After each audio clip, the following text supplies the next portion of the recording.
La transformación digital avanza a un ritmo, bueno, vertiginoso, cambiando radicalmente cómo operan las empresas y cómo vivimos.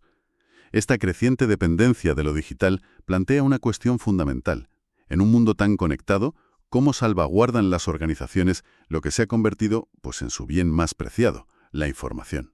Bienvenidos a esta exploración a fondo de los sistemas de gestión de seguridad de la información, los conocidos como SGSI.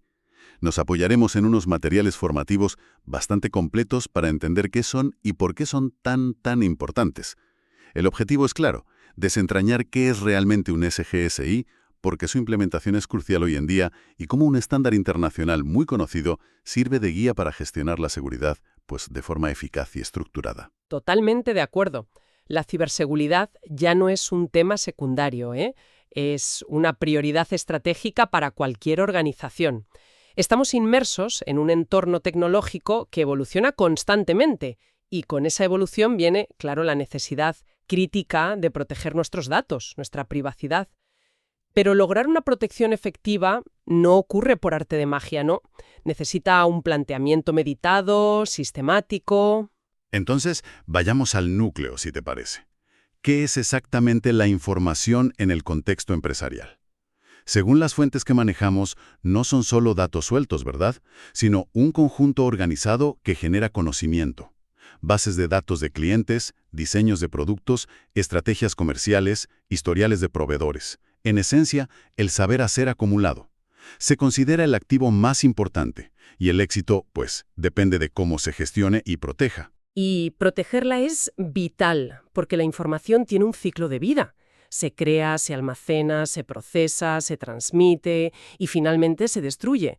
En cada una de esas fases está expuesta a múltiples peligros, desde accesos no autorizados o robos hasta la corrupción de los datos o su eliminación, ya sea accidental o intencionada. La protección va más allá de lo técnico, afecta directamente a la reputación de la empresa, previene pérdidas económicas y es clave para asegurar que el negocio pueda seguir funcionando incluso si algo va mal. Para entender cómo se articula esa protección es útil pensar en los tres pilares fundamentales de la seguridad, a veces llamada la tríada CIA, ¿no? Primero, confidencialidad. Asegurar que la información solo sea accesible para quienes tienen permiso. Es, digamos, mantener los secretos a salvo. Segundo, integridad. Garantizar que la información sea exacta, completa y no haya sido alterada sin autorización, que podamos confiar en ella, vamos. Y tercero, disponibilidad. Asegurar que la información y los sistemas estén accesibles y operativos para los usuarios autorizados cuando los necesiten, que funcione cuando hace falta. Y un punto interesante que destacan las fuentes es que cuando hablamos de activos de información, el concepto es más amplio de lo que parece a simple vista. No es solo la información digital o en papel, también son los equipos que la procesan, servidores, ordenadores, el software, las redes de comunicación, las instalaciones físicas donde se guardan e incluso las personas. Las personas son clave porque utilizan la información, conocen los procesos y lamentablemente también pueden ser una fuente de riesgo. Por eso se distingue entre seguridad física, proteger contra daños como incendios, inundaciones o accesos físicos no deseados, y seguridad lógica, proteger el software, los datos, las comunicaciones y controlar quién accede a qué en el mundo digital. Entendido. Entonces, si esos son los activos a proteger, ¿qué los pone en peligro? Aquí entran las amenazas. Son cualquier evento o factor que pueda comprometer la confidencialidad, integridad o disponibilidad de la información. No siempre son maliciosas, ojo, pero siempre son un riesgo potencial. Las fuentes mencionan una clasificación basada en una metodología, Mayerit creo que se llama, que las agrupa por origen. Pueden ser naturales, terremotos, inundaciones, Sí. industriales, cortes de luz, contaminación, fallos técnicos en el software o hardware, errores de programación, averías, o humanas, que pueden ser accidentales, un error al borrar un archivo, o deliberadas, un ciberataque. Y aquí es crucial distinguir la amenaza de la vulnerabilidad. Una vulnerabilidad es una debilidad en un activo o en las medidas que lo protegen. Es como una puerta sin cerradura o una ventana abierta que una amenaza podría explotar. Puede ser un fallo de software sin parchear, una contraseña débil, la falta de copias de seguridad O incluso personal sin la formación adecuada. Lo importante es que el riesgo real surge cuando coexisten una amenaza relevante y una vulnerabilidad explotable. Generalmente las amenazas vienen de fuera, aunque no siempre, claro, mientras que las vulnerabilidades son debilidades internas. Tiene sentido. No puedes controlar si va a haber una tormenta, que sería la amenaza, Exacto. pero sí puedes asegurarte de que el tejado no tenga agujeros, la vulnerabilidad. Entonces, ¿cómo se maneja esta combinación de amenazas y vulnerabilidades? Ahí es donde interviene la gestión del riesgo. Es un proceso continuo y sistemático para identificar qué riesgos de seguridad afectan a la organización, analizarlos, qué probabilidad hay de que ocurran, qué impacto tendrían y evaluarlos para decidir cómo actuar. ¿Y qué opciones hay una vez que has identificado un riesgo? ¿Qué se puede hacer? Cifrado, políticas de contraseñas, etc. Otra opción es transferir el riesgo, por ejemplo, contratando un ciberseguro que cubra parte de las pérdidas económicas en caso de incidente. También se puede evitar el riesgo, eliminando la actividad o el sistema que lo genera, aunque esto, no siempre es posible o deseable. Y finalmente se puede aceptar el riesgo, si tras analizarlo se considera que el impacto es bajo o el coste de mitigarlo es desproporcionado respecto al beneficio. Esta última decisión debe ser siempre informada y consciente, ¿eh? La clave en muchos casos es el análisis coste-beneficio. ¿Compensa el gasto en una medida de seguridad frente al riesgo que estamos mitigando? Vale. Queda claro que proteger la información es complejo y requiere un enfoque metódico, sistemático. ¿Cómo consiguen las organizaciones que todo esto funcione de manera coordinada y no como un conjunto de parches aislados? Exacto. Esa es la razón de ser de un sistema de gestión de seguridad de la información, el SGSI. Las fuentes lo definen como un conjunto interrelacionado de políticas, procedimientos, directrices, recursos y actividades que una organización utiliza para proteger sus activos de información. Lo fundamental es que es un enfoque sistemático, basado en la identificación y evaluación de riesgos, y en establecer qué nivel de riesgo es aceptable para la organización. No es solo comprar tecnología, es sobre todo gestión, procesos claros y mejora continua. Entonces, ¿por qué una organización decidiría invertir tiempo y recursos en implementar un SGSI? ¿Cuáles son los beneficios tangibles? Quiero decir, ¿qué saca en claro? Adoptar un SGSI es una decisión estratégica y su diseño varía según las necesidades, objetivos, tamaño y complejidad de cada organización. Pero los beneficios son significativos. Primero, proporciona una protección más robusta y continua de los activos de información. Segundo, ofrece un marco estructurado para identificar y tratar los riesgos de forma coherente. Tercero, permite medir la eficacia de las medidas de seguridad implementadas y saber dónde mejorar. Cuarto, impulsa una cultura de mejora continua en seguridad. Y quinto, y muy importante, ayuda a cumplir con requisitos legales y contractuales, algo cada vez más relevante. En definitiva, da confianza a clientes, socios y reguladores. Suena lógico, pero implementar algo así debe tener sus desafíos. ¿Qué factores son cruciales para que un SGSI realmente funcione en la práctica? Las fuentes destacan varios factores críticos de éxito. Sí.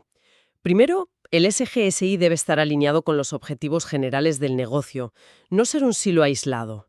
Segundo, es imprescindible el apoyo visible y el compromiso real de la alta dirección. Sin eso, es difícil que funcione, de verdad. Tercero, debe basarse en una comprensión clara de los requisitos de seguridad, obtenida a través de una buena gestión de riesgos. Cuarto, la concienciación y formación del personal son vitales. Las personas son a menudo el eslabón más débil, pero también la primera línea de defensa. Quinto, se necesita una gestión eficaz de los incidentes de seguridad cuando ocurren y planes para asegurar la continuidad del negocio. Y sexto, hay que medir el desempeño del SGSI para saber si está funcionando y dónde necesita ajustes. Y mencionaste la mejora continua. ¿Hay algún modelo específico que guíe ese proceso en los SGSI? Sí. El motor que impulsa la mejora continua en la mayoría de los SGSIs y que es la columna vertebral de la norma ISO 27001 que vamos a comentar ahora es el ciclo PDCA, también conocido como ciclo de Deming o en español PHVA. Planificar, hacer, verificar, actuar. ¿Podrías desglosar brevemente qué implica cada fase de ese ciclo PHVA? Claro, planizar, es la fase de establecer los objetivos del SGSI, definir las políticas, los procesos y los procedimientos necesarios para gestionar los riesgos y mejorar la seguridad. Es donde se diseña la estrategia, digamos. Hacer, es implementar lo planificado, poner en marcha las políticas, aplicar los controles de seguridad seleccionados, formar al personal. Es la ejecución. Verificar, es monitorizar y medir el rendimiento del SGSI. ¿Estamos cumpliendo los objetivos? ¿Son eficaces los controles? Aquí entran las auditorías internas, las revisiones, el seguimiento de métricas. Es la evaluación. Y actuar, es tomar acciones basadas en los resultados de la verificación. Si algo no funciona, se corrige, acciones correctivas. Si hay oportunidades de mejora, se implementan, se ajusta el plan y el ciclo vuelve a empezar. Esta naturaleza cíclica es lo que garantiza que el SGSI no sea estático, sino que evolucione y se adapte a los cambios y aprenda de la experiencia. Entendido. Ese ciclo PDCA suena como un marco muy lógico para gestionar cualquier proceso complejo, la verdad. Y comentas que es la base de la norma ISO 27001. Hablemos de ella. ¿Qué es exactamente y por qué es tan relevante esta norma? ISO IEC 2701 es el estándar internacional de referencia para los sistemas de gestión de seguridad de la información. Las fuentes indican que tiene su origen en un estándar británico, el BS 7799, pero ahora es reconocido y adoptado mundialmente. Proporciona un modelo para establecer, implementar, operar, monitorizar, revisar, mantener y mejorar un SGSI documentado. Lo bueno es que es genérico y aplicable a cualquier tipo de organización, grande o pequeña, pública o privada, de cualquier sector. Obtener la certificación ISO 27001 demuestra a terceros que la organización se toma en serio la seguridad de la información y sigue las mejores prácticas internacionales. Es un sello de confianza, vamos. Y para obtener esa certificación, ¿qué requisitos fundamentales exige la norma? ¿Cuáles son los pilares sobre los que se construye? La norma exige varias cosas clave. Requiere un proceso formal de análisis de riesgos que debe realizarse periódicamente y cuando haya cambios importantes, usando criterios claros para evaluar y aceptar los riesgos. Demanda un compromiso claro y demostrable de la alta dirección, que debe asignar responsabilidades, proporcionar recursos y liderar con el ejemplo. Esto es fundamental. Pide establecer objetivos de seguridad medibles y alineados con las metas del negocio. Exige asegurar que se dispone de los recursos necesarios, incluyendo personal competente y formado, y mantener evidencia de ello. Requiere que la información documentada del SGSI, políticas, procedimientos, registros, esté controlada, actualizada y sea accesible. Pide realizar un seguimiento y medición del desempeño del SGSI a través de indicadores y auditorías. Y, por supuesto, exige un compromiso con la mejora continua, actuando sobre las no conformidades y buscando siempre optimizar el sistema. Mencionaste que la norma sigue la estructura del ciclo PDCA. ¿Podríamos recorrer brevemente cómo se organizan sus requisitos principales siguiendo esas fases? Empecemos por planificar. Perfecto. Dentro de la fase de planificación, la norma agrupa varias cláusulas esenciales. Primero, la cláusula 4, contexto de la organización. Obliga a entender el entorno. ¿Qué factores externos, legales, tecnológicos, competitivos, e internos, cultura, estructura, procesos, afectan a la seguridad? También pide identificar a las partes interesadas, clientes, empleados, reguladores, socios, y comprender sus requisitos y expectativas en materia de seguridad. Con todo esto, se define el alcance del SGSI, qué partes de la organización y qué procesos estarán cubiertos por el sistema. Una vez comprendido el contexto, ¿qué viene después en la planificación? Supongo que el liderazgo juega un papel, ¿no? Exacto. El liderazgo, que es la cláusula 5. Aquí se subraya el papel crucial de la alta dirección. Deben demostrar compromiso, establecer una política de seguridad de la información clara que marque la dirección, incluya objetivos y el compromiso de mejora, y asegurarse de que se comunica y se entiende. Además, deben asignar roles, responsabilidades y autoridades relacionados con la seguridad, quién es responsable de qué debe estar muy claro. Las fuentes mencionan herramientas como la matriz RACI, responsable, aprobador, consultado, informado, como una forma útil de documentar esto. Contexto y liderazgo sentados.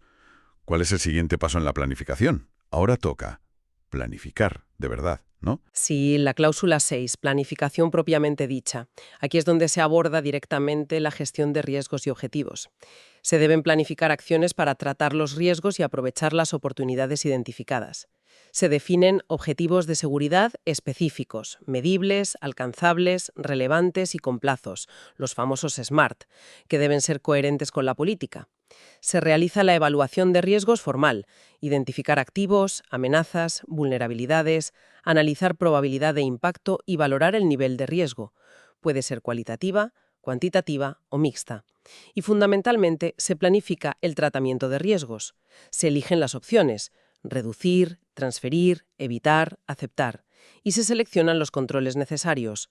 Muchos de estos controles se listan en el anexo A de la norma, que es un catálogo de referencia muy útil. La justificación de por qué se eligen unos controles y no otros se documenta en la Declaración de Aplicabilidad, SOA.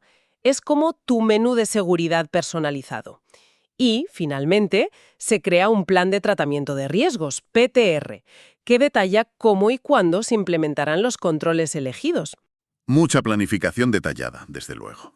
Una vez que tienes el plan, hay que ponerlo en marcha. Entramos en la fase de hacer. ¿Qué cláusulas encontramos aquí? Principalmente dos.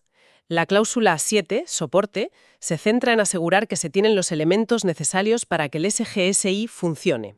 Esto incluye proveer los recursos adecuados, gente, dinero, tecnología, asegurar la competencia del personal clave mediante formación y experiencia, fomentar la concienciación sobre seguridad en toda la organización, establecer procesos de comunicación interna y externa y controlar la información documentada. Crear, actualizar y gestionar las políticas, procedimientos, registros, etcétera, que necesita el SGSI. Sin un buen soporte, el mejor plan se queda en papel mojado. Recursos, competencia, concienciación. Parece la base para que todo funcione. ¿Y la otra cláusula de hacer? Es la cláusula 8, operación. Esta es la ejecución pura y dura, digamos. Aquí la organización debe planificar, implementar y controlar los procesos necesarios para cumplir los requisitos de seguridad definidos en la planificación. Esto incluye llevar a cabo la evaluación de riesgos de forma operativa y aplicar los tratamientos y controles planificados en el PTR. Es donde la seguridad se vive en el día a día de la empresa. Planificado y hecho. Ahora toca comprobar si funciona, claro. Llegamos a verificar. Correcto. La cláusula 9, evaluación del desempeño, se dedica a esto. La organización debe establecer cómo va a monitorizar, medir, analizar y evaluar la eficacia del SGSI. Una herramienta clave aquí son las auditorías internas, que deben realizarse a intervalos planificados, para comprobar si el SGSI cumple con los requisitos de la norma y de la propia organización, y si se está aplicando correctamente. Además, la alta dirección debe realizar periódicamente una revisión por la dirección, analizando el desempeño del SGSI, los resultados de las auditorías, los incidentes ocurridos, todo eso, para tomar decisiones estratégicas sobre su continuidad y mejora. Y finalmente, cerramos el ciclo con actuar. ¿Qué implica esta última fase? Exacto. La cláusula 10, mejora, se enfoca en aprender y evolucionar. Cuando se detecta una no conformidad, un incumplimiento de un requisito, la organización debe reaccionar, analizar la causa raíz, implementar acciones correctivas para eliminarla y evitar que se repita. Pero no se trata solo de corregir errores. La norma exige un compromiso proactivo con la mejora continua de la idoneidad, adecuación y eficacia del SGSI. Se buscan constantemente formas de hacer las cosas mejor, y así el ciclo PDCA vuelve a empezar, alimentado por la experiencia y los resultados obtenidos. Este recorrido por las cláusulas de ISO 27001 agrupadas por el PDCA ayuda mucho a entender su lógica interna. Realmente no es solo una lista de requisitos, sino un sistema integrado, ¿verdad? Precisamente. Y aunque ISO 27001 es el estándar de certificación más conocido, vale la pena mencionar brevemente que existen otros marcos que abordan la ciberseguridad. Por ejemplo, el NIST Cybersecurity Framework, muy influente. Se organiza en torno a 5 funciones: identificar, proteger, detectar, responder y recuperar. Otro marco relevante es COVID 2019, que se centra en el gobierno y la gestión de la información y la tecnología de la empresa, e incluye procesos específicos para gestionar la seguridad, como APO 13. A veces, las organizaciones utilizan estos marcos de forma complementaria a ISO 27001. Además, la existencia de leyes y regulaciones sobre protección de datos y ciberseguridad en muchos países actúa como un fuerte impulsor para adoptar estándares robustos como ISO 27001. Bien. Creo que hemos cubierto bastante terreno. Ha sido muy clarificador. Si tuviéramos que resumir la esencia de lo que hemos explorado hoy, ¿qué dirías? Durado y continuo, no acciones puntuales. Un sistema de gestión de seguridad de la información, SGSI, proporciona ese marco, y la norma ISO/IEC 27001 es la guía internacionalmente reconocida para construir y mantener un SGSI eficaz, utilizando la gestión de riesgos como base y el ciclo PDCA como motor de mejora constante. Y más allá de la propia seguridad, ¿qué impacto final tiene adoptar este enfoque para una organización? ¿Qué beneficios reales se ven? Los beneficios son múltiples y van más allá de evitar incidentes, créeme. Implementar un SGSI sólido, especialmente si se certifica según ISO 27001, genera una enorme confianza en clientes, socios y reguladores. Facilita el cumplimiento de obligaciones legales y contractuales. Aumenta la resiliencia de la organización, su capacidad para recuperarse de los problemas. Y en última instancia, al proteger un activo tan fundamental como la información, apoya directamente los objetivos estratégicos del negocio. No es un coste, es una inversión en sostenibilidad y competitividad a largo plazo. Muy ilustrativo, sí señor. Y para cerrar, como siempre, dejamos una reflexión en el aire. Hemos visto que los pilares de ISO 27001 son la gestión sistemática del riesgo y la mejora continua basada en evidencia. Principios muy potentes. Más allá de la seguridad informática, ¿dónde más podrían aplicarse estos principios dentro de una organización para afrontar otros retos complejos? O incluso, ¿cómo podrían inspirarnos a gestionar mejor aspectos de nuestra propia vida? Una idea para seguir dándole vueltas.